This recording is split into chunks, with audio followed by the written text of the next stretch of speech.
क्या आपने कभी सोचा है कि भगवान शिव के गले में रहने वाला विशाल नाग आखिर कौन था?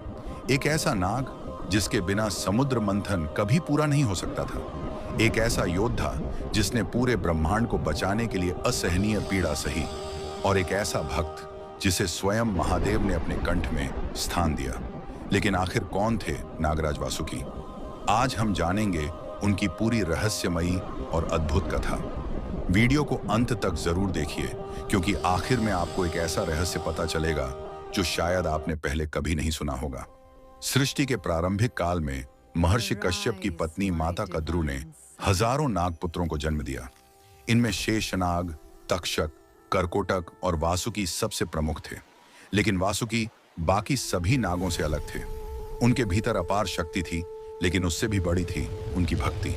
बचपन से ही उनका मन भगवान शिव की आराधना में लगा रहता था। उन्होंने हिमालय की बर्फीली गुफाओं में हजारों वर्षों तक कठोर तपस्या की।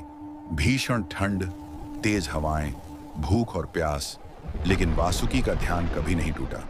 आखिरकार उनकी तपस्या से प्रसन्न होकर भगवान शिव प्रकट हुए। चारों ओर दिव्य प्रकाश फैल गया।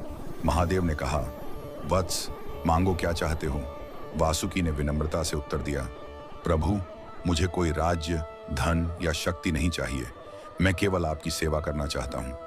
वासुकी की यह भक्ति देखकर भगवान शिव अत्यंत प्रसन्न हुए। उन्होंने वासुकी को अपने गले में धारण कर लिया और तभी से वासुकी नाग भगवान शिव के सबसे प्रिय भक्तों में गिने जाने लगे। समय बीतता गया। एक दिन देवताओं पर बड़ा संकट आ गया। उनकी शक्तियां क्षीण होने लगीं और असुर दिन प्रतिदिन अधिक बलवान होते जा रहे थे। तब भगवान विष्णु ने उपाय बताया, समुद्र मंथन। क्षीर सागर के मंथन से अमृत प्राप्त होगा। लेकिन सबसे बड़ी समस्या थी, मंदराचल पर्वत को घुमाने के लिए रस्सी कौन बनेगा? देवताओं और असुरों ने बहुत विचार किया, लेकिन पूरे ब्रह्मांड में केवल एक ही ऐसा जीव था जो इस कार्य को कर सकता था, और वह थे नागराज वासुकी। देवता और असुर दोनों वासुकी के पास पहुंचे। उन्होंने विनती की, हे नागराज, संसार के कल्याण के लिए हमारी सहायता कीजिए। वासुकी जानते थे कि यह कार्य अत्यंत कष्टदायक होगा, लेकिन संसार के हित के लिए उन्होंने बिना एक पल सोचे अपनी सहमति दे दी। मंदराचल पर्वत के चारों ओर वासुकी को लपेट दिया गया। देवता एक ओर खड़े हुए, असुर दूसरी ओर, और शुरू हुआ समुद्र मंथन।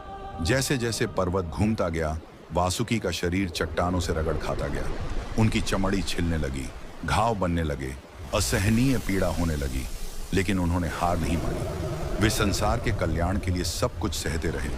तभी अचानक समुद्र से निकला एक भयंकर विष, हलाहल विष, इतना घातक कि पूरा ब्रह्मांड कुछ ही क्षणों में नष्ट हो सकता था।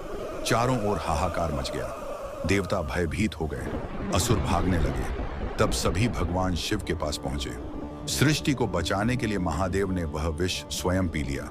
विष उनके कंठ में रुक गया और उनका गला नीला पड़ गया। तभी से वे नीलकंठ कहलाए। कहा जाता है कि उस समय वासुकी महादेव के साथ खड़े रहे और उनकी सहायता करते रहे। यही कारण है कि शिव और वासुकी का संबंध अटूट माना जाता है। समुद्र मंथन आगे बढ़ता रहा और अंत में अमृत प्रकट हुआ। देवताओं को अमृत प्राप्त हुआ और उनकी विजय हुई। लेकिन इस विजय के पीछे सबसे बड़ा त्याग था वासुकी नाग का। उनके बलिदान और सेवा को देखकर देवताओं ने उन्हें नागों का राजा घोषित किया। वे नागलोक के अधिपति बने, एक ऐसा दिव्य लोक जहां सोने के महल, अनमोल रत्न और अद्भुत शक्तियां मौजूद थीं। लेकिन इतना वैभव मिलने के बाद भी वासुकी का स्वभाव नहीं बदला। वे हमेशा विनम्र रहे, हमेशा धर्म के मार्ग पर चलते रहे। दोस्तों, वासुकी नाग की कहानी हमें एक महान सीख देती है। सच्ची महानता शक्ति में नहीं, त्याग में होती है। जो दूसरों के लिए कष्ट सहता है, जो संसार के कल्याण के लिए स्वयं को समर्पित कर देता है, वही इतिहास में अमर हो जाता है। और यही कारण है कि आज भी सावन और नाग पंचमी के दिन श्रद्धा से वासुकी नाग का स्मरण किया जाता है।